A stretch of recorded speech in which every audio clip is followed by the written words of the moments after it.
한 주간 평안하셨습니까? 아멘. 오늘도 예배 오신 여러분들을 환영하며 축복합니다.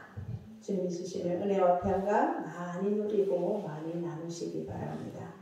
지난주 우리 교단 신문 기독 공부에 이런 기사가 났습니다. 권사님도 기도하시겠지만 교회에 가장 신뢰하지 않는 세대, 교회에 가장 신뢰하지 않는 세대에 대한 이야기인데요. 어느 세대일 것 같으세요? 5, 60대는 지금까지 평생 다니던 습관 때문에 그냥 교회 다니는 거고, 20대는 헛된 열정과 재미로 다니는 거고, 30대, 40대는 이제 현타가 왔기 때문에 안 다니는 것이다 라는 글을 소개해놨습니다. 그러면 우리 초딩들도 영화관 가니까 현타를 쓰더라고요. 현타가 뭔지 아세요? 현실 자각 타임. 헛된 꿈이나 망상 중 실제 상황을 이제 깨달았다는 거죠.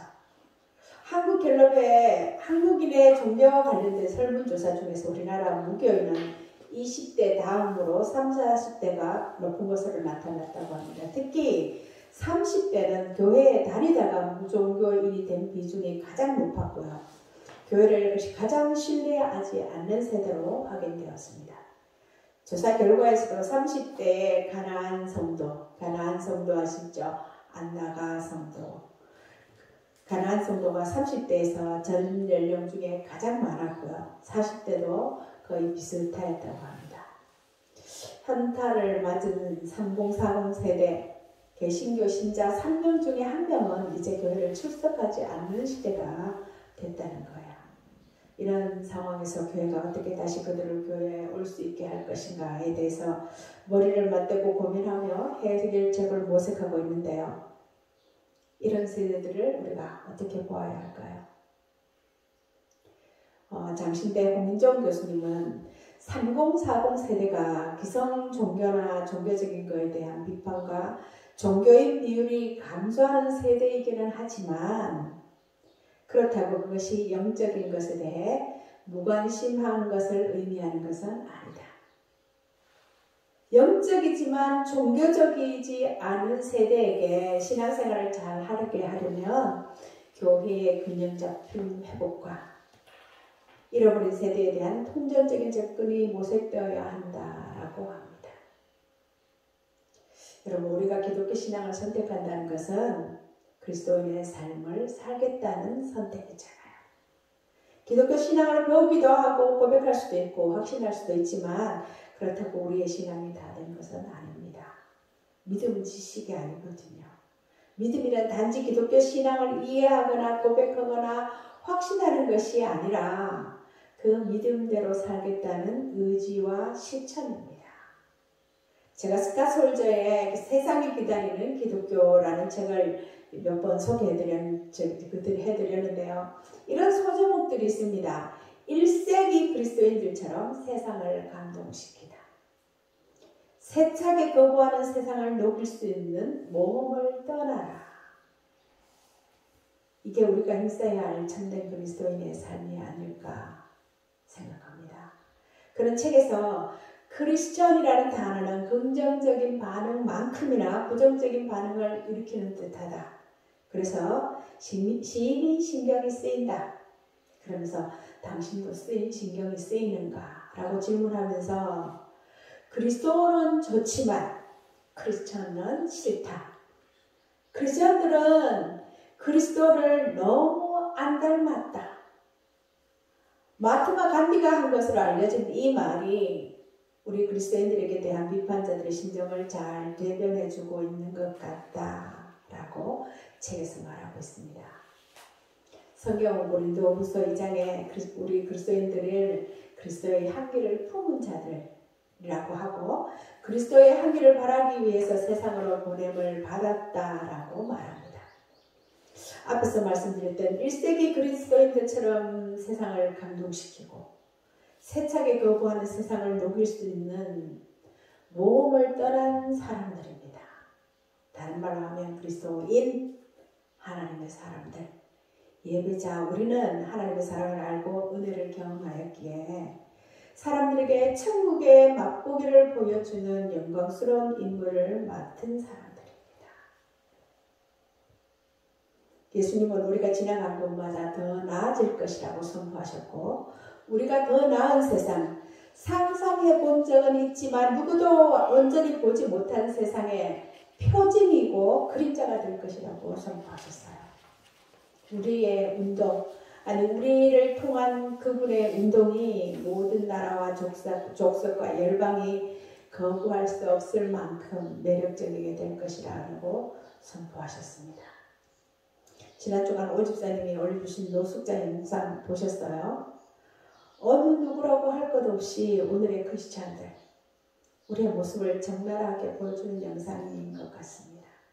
아들에게도 올려주셔서 보고 감상문을 올리라고 했더니만 굉장히 주제 파악을 잘하고 길게 올렸어요. 초등학생, 중등학생답지 않게 긴 문장으로 답을 올렸습니다. 여러분들 요즘 여러분 근래에 여러분들에게 기쁨이 되는 일들이 혹시 있으셨어요? 그런데 그 기쁨과 감사는 어디서 비롯된 것이었을까요? 대부분의 사람들에게 기쁨은 내가 가치 있고 의미 있다고 여기는 것을 이룰 때입니다. 그럴 때 기뻐요. 매우 자주 그런 것들이 우리의 욕망을 형성하게 되고 그 욕망이 이루어졌을 때 우리는 기뻐합니다. 이 시간 하나님을 알고 예수님을 알고 성경을 알고 예배하는 우리의 기쁨의 근거는 무엇이고 무엇이어야 할지 함께 생각해보는 시간이 되기를 바랍니다. 우리가 이 땅에 발을 딛고 살기에 세상 사람들이 기뻐하는 그 기쁨이라는 것 당연히 우리의 기쁨이기도 합니다. 그러나 한 걸음 더 나아가서 우리의 기쁨은 하나님을 알지 못하는 세상 사람들과는 조금 다른 것에 근거해야 하지 않을까 그런 생각을 합니다. 오늘 읽은 말씀은 70명의 제자들이 전도 여행을 마치고 기쁨으로 자신들의 경험을 예수님께 보고하는 내용입니다. 70인들이 예수님 기뻐하며 돌아와 이르되 주여 주의 이름이면 귀신들도 우리에게 항복하더이다. 여러분 얼마나 놀랍고 기뻤을까요? 제자들의 전도 여행이 앞에서 지난주에 봤던 것처럼 어린 양을 이리떼 가운데로 보내는 것처럼 힘드는 위험한 상황이었는데 그들은 하나님이 공급하시는 큰 능력을 경험하고 매우 기뻐하고 돌아옵니다. 근데 제자들의 보고를 받은 예수님도 18절에 보면 사탄이 하늘로부터 번개같이 떨어지는 걸 내가 보았노라. 그런 화답을 하시죠. 제자들은 귀신들이 항복하는 것을 보고 했는데 예수님은 사탄이 떨어지는 것을 보았다고 말씀하십니다. 사탄은 하나님의 백성을 빼앗아서 타락시키고 하나님의 말씀을 왜곡해서 하나님 나라를 정복시키려고 애쓰는 우두머리들인데 제자들은 그들의 싸움의 대상이 사탄이라는 사실을 명확하게 인식하고 있어야 했던 거죠. 17절뿐만 아니라 20절에도 제자들이 싸움 대상이 귀신들로 언급되는 점을 고려하면 예수님은 제자들이 귀신을 쫓아낸 행위를 사탄과 싸운 것이라고 이해하고 계시는 거죠. 그러므로 사탄의 패배는 먼 훗날에, 먼 미래에 일어날 일이 아니라 제자들의 활동을 통해서 이미 시작되었다는 겁니다. 예수님의 십자가 죽음과 부활로 예수님은 승천하시고 사탄은 결정적으로 하늘에서 떨어졌습니다. 사탄이 떨어졌다는 것은 제자들의 활동을 통해서 하느님 나라가 현재 역동적으로 확장되고 있다는 것을 의미합니다. 하나님 나라, 복음은 잠잠하게 있지 않다는 거죠. 지금 역동적으로 확장되고 있음을 의미합니다. 여러분, 예수님이 우리의 소원이나 들어주려고 오신 분이겠습니까? 예수님은 그저 사람들에게 새로운 생활 방식을 가르치는 것이 아니라 새로운 영성의 깊이를 제시하는 것이 아닙니다. 사람들이 사후에 하늘로 갈 수 있게 하기 위함도 아니라는 거예요. 그분의 임무 사역은 사탄을 격퇴하고 그의 권력을 무너뜨려서 결정적 승리를 거두어서 하나님의 새로운 창조 세계로 나가는 길을 열어주는 것입니다. 누가는 사탄이 하늘에서 떨어진다는 표현으로 결국은 하나님 나라가 세상 권세를 이긴다는 것을 누가복음의 처음 수신자인 데오빌로에게 이야기하고 있는 것입니다.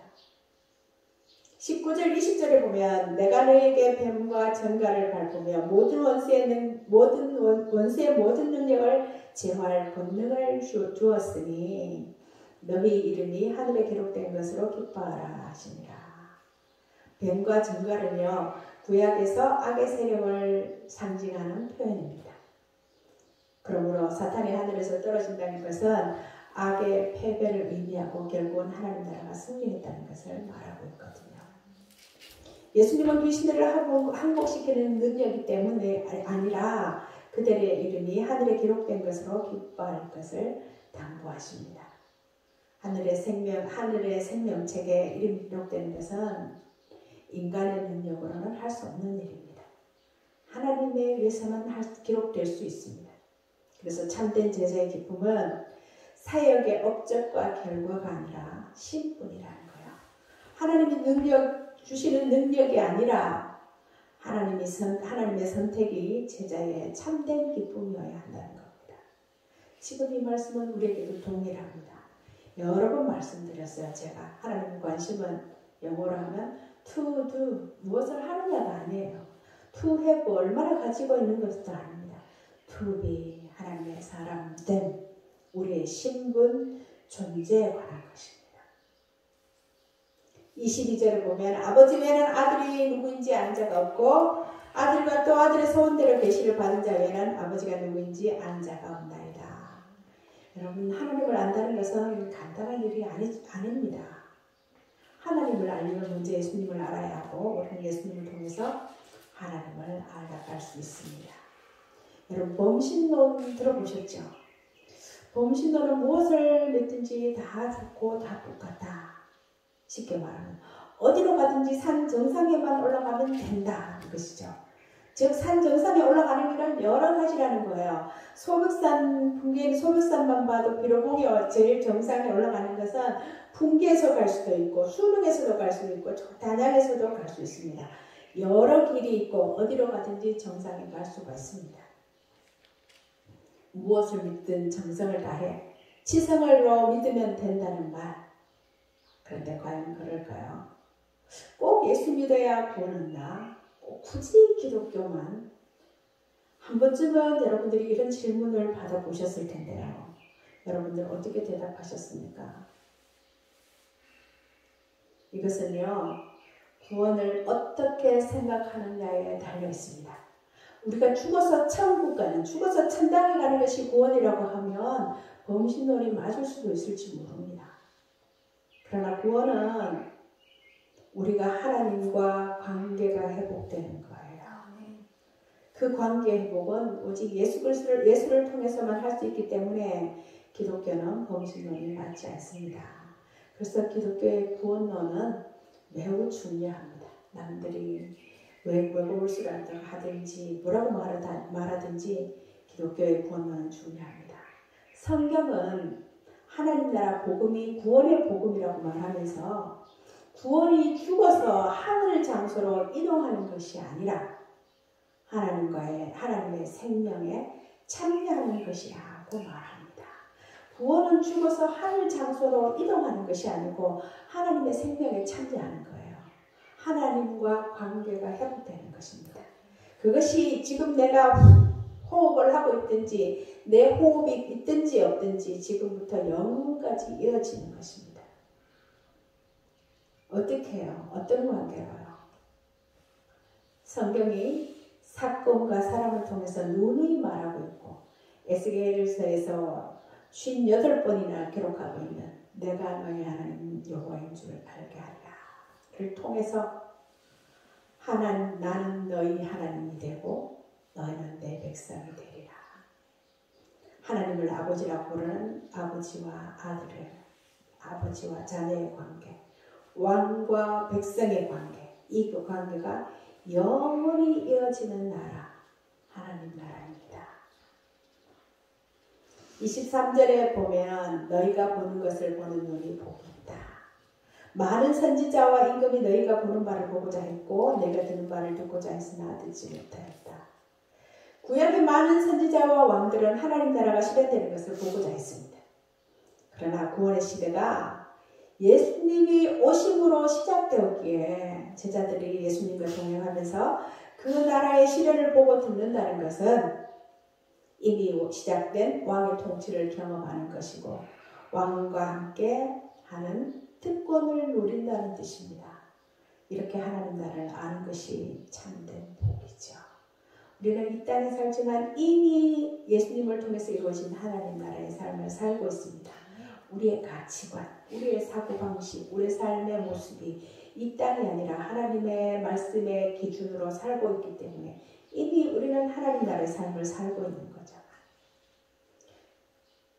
여러분, 성경은 끊임없이 하나님이 어떤 이런 분이시다라는 것을 우리에게 얘기해 주는 책입니다. 우리가 그리스도인이 되었다는 것, 예수님의 제자로 산다는 것은 정말 엄청난 일 아닙니까? 그것은 예수님으로 인해 시작된 하나님 나라 사역, 메시아 사역을 계승한다는 뜻입니다. 그냥 하나님 주신 복, 하나님 주신 은혜만 누리고 룰루랄라 사는 것이 아니라 메시아의 사역을 우리가 계승한다는 뜻입니다. 베드로전서 2장 9절에 많이 말씀드렸습니다. 우리를 택하신 족속이라고 말합니다. 왕같은 제사장들이라고 불러요. 거룩한 나라라고. 그의 소유된 백성이라고 하시는데 그렇게 하신 이유가 뒤에 이어서 나오죠. 우리를 어두운 데서 불러내어 그의 기이한 빛에 들어가게 하신 뒤에 아름다운 덕을 선포하게 선전하게 하기 위해서 우리를 택하신 족속, 왕같은 제사장, 거룩한 나라, 그의 소유된 백성이라고 불러주신다고 하십니다. 이게 우리의 존재 이유이고 존재 목적이고 우리를 향하신 하나님의 뜻입니다. 눈에 보이는 게 다가 아닌 걸 알고 다른 삶, 다른 길, 다른 세상이 있다는 것을 아는 우리는 다른 종류의 삶을 살 수밖에 없는 사람들이에요. 오늘 이 시간 우리는 감히 하나님을 아버지라고 부르며 예배하는 우리는 새로운 정체성, 새로운 가치관으로 살아야 되는 사람입니다. 70명의 제자들은 주께서 주신 권능으로 하나님 나라의 도리를 잘 선포했고 또 보여주었습니다. 전도사에게 흥분한 제자들은 주의 이름으로 귀신이 자기에게서 항복하는 것을 그런 감격적인 순간을 보고하지요. 하지만 예수님은 그 원수를 제어할 모든 능력은 전부 다 주께서 주시는 것임을 상기시키십니다. 그래서 우리가 뭔가 그리스도의 삶을 조금이라도 흉내내고 있다면 그게 하나님의 은혜이고 주님이 주신 힘으로 하는 것이라는 말씀이죠. 그러니 진정으로 기뻐할 것은 귀신들이 제자들에게 항복하는 것이 아니라 제자들이 그 능력의 하나님과 상관 있는 존재가 된 것입니다. 진짜 기뻐할 것은 귀신이 항복한 것이 아니라 우리가 어떤 사역이나 무엇을 가지고 있는 것이 아니라 능력의 하나님이 우리 하나님이라는 사실입니다. 사무엘상 13장에서 15장에 보면요, 우리는 제사의식, 예배에 큰 의미를 두는 사울을 만납니다. 전쟁에 앞서 예배드리는 것, 전쟁을 마치고 얻어온 좋은 전리품을 예배 때 바치려 하는 것이 왜 잘못이었을까요? 전쟁에서 완전한 승리를 할 때까지 금식하겠다는 헌신에 무슨 문제가 있었을까요? 문제는 그것들이 하나님에 대한 신뢰, 사랑, 경외의 바탕을 둔 주체적이고 자유로운 행위가 아니었다는 것입니다. 사울의 예배는 불신 때문에 생긴 불안을 없애려고 사람을 붙잡거나 성공을 과시하거나 하나님과 거래하는 행위였습니다. 사람을 무시하고 이웃을 돌아보지 않는 과도한 예배 집착은 하나님을 잃어버린 사람들이 익숙한 종교 행위를 통해 불안함을 떨치려는 자구책일 뿐이라고 말합니다. 우리가 영상에 보았죠. 사람을 무시하고 이웃을 돌아보지 않고 과도한 예배에 대한 그런 집착. 이것은 하나님을 잃어버린 사람들이 익숙한 종교 행위를 통해서 불안을 떨치려는 자구책이라고요. 그런 예배는 겉모습이 아무리 신앙적이어도 하나님을 조작해낼 수 있다는 망상 가운데 드려지는 이교적 제사일 뿐이라는 겁니다. 물론 그 속에 우리의 부족함, 연약함 때문에 그런 모습을 보이는 경우가 우리는 너무나 많지만 사울은 사무엘상 13장에서는 자신의 왕조와 멸망의 예언을 듣고요. 14장에서는 하나님의 침묵을 경험하고 15장에서는 하나님께 버림받았다는 말을 듣습니다. 나중에 블레셋을 앞에 두고 두려움에 빠진 사울이 주님께 물었지만 주님은 꿈으로도 우림으로도 선지자로도 그에게 대답하지 않으십니다. 막다른 골목에 다다른 사울은 신접한 여인 무당을 찾아가서 자신의 불안감을 늦출 수 있는 무언가 확실한 무언가를 잡으려는 그런 행동까지 하게 되죠. 오늘 말씀은 참된 복은 나의 능력이 아니라 하나님의 능력을 아는 것이고 나의 나라가 아니라 그분의 나라가 서는 것을 보는 눈을 갖는 것이고 그 나라가 바로 이 예수님을 통해서 왔음을 아는 시선을 갖는 것이 진정한 복이라고 말씀합니다. 여러분 그리스도인의 기쁨의 때는 하나님 나라가 하나님의 뜻대로 이루어지는 것을 볼 그때가 아니겠습니까? 그날을 우리가 기다리고 있잖아요. 일마다 때마다 바뀌고 변질되는 내 욕망이 이루어지는 때보다 하나님의 열망이 이루어지는 것을 볼 때가 참된 기쁨의 때 아닙니까? 내가 그 나라 백성으로 그 나라에 참여하고 그 하나님과 상관 있는 자로 살 때 그것이 참 기쁨의 때라는 거죠. 사실 제자들이 전한 하나님 나라 복음과 그들이 행한 치유는 종말에 약속된 희년이 실현되는 것을 보여주는 증거였습니다. 노인자, 갇힌 자, 그는 앞을 보지 못하는 자가 다 모여날 것이라는 그 희년의 약속이 실현되고 있음을 보여주는 증거입니다. 제자들은 귀신들이 항복하는 것으로 기뻐하기보다도 그들의 이름이 하늘에 기록된 것으로 기뻐해야 하고 그들을 통해서 회복의 기적이 일어나고 있으므로 기뻐해야 하는 사람들이에요. 무엇보다도 제자들은 하나님의 계시를 깨닫는 복을 얻었기에 예수님과 함께 한다는 사실이 기쁨이고 기쁨의 근원이어야 합니다. 여러분, 그리스도인의 삶, 예배자로 산다는 것은 단순하게 종교적이고 영적인 영역에만 국한되는 것이 아니라고 말씀드렸어요. 복음의 사람으로 삶을 살아내야 하는 실존의 문제라고 말씀드렸습니다. 요리문답 첫 번째 가르침은 예배가 곧 창조의 목적이고 피조물의 삶의 방식임을 선언하고 있습니다. 예배라는 것이 이렇게 모여서가 아니죠. 드리는 것만이 아니라 늘 여러 번 말씀드린 이 예배는 삶의 자리로 확장되어야 합니다. 하나님 앞에서 살아가는 삶의 자리가 이 예배 장소에서 우리 일상 가운데서 하나님께 예배하는 삶이어야 한다는 거죠. 악을 정복한 십자가의 삶의 방식을 살아내는 몸을 만들어내고 십자가의 삶의 방식을 살아내는 몸을 만들어야 하고 마침내 성경의 삶으로 성경을 삶으로 연주해야 한다는 거예요. 믿음은 지적 각성을 추구하는 것을 넘어서 신앙의 이름으로 포장된 삶의 습관과 태도에 배어있는 우리 속사람도 진지하게 성찰하는 삶입니다. 다시 한번 블레즈 파스칼의 말을 전합니다. 인간의 위대함은 너무도 분명해서 심지어 그 불행함을 통해서도 증명된다. 짐승에게는 당연한 것을 인간은 불행하다고 말한다. 이는 짐승과 같은 우리의 본성이 한때 우리의 것이었던 더 나은 본성에서 하나님이 처음 만들으셨던 에덴 동산의 그 본성에서 타락한 것임을 우리가 알고 있다는 뜻이다. 폐위된 왕 외에 누가 왕이 아닌 상태를 불행하게 여기겠는가? 여러분, 성경은 우리를 목표로 하고 있습니다. 성경이 우리의 성품, 우리를 하나님의 사람으로 완성해 가는 것, 우리의 거룩함, 우리를 영광스럽게 하는 모든 것을 목표로 하고 있다는 것을 꼭 기억하시기 바랍니다. 이것이 우리에게 믿음의 행위를 요구하는 진짜 이유입니다.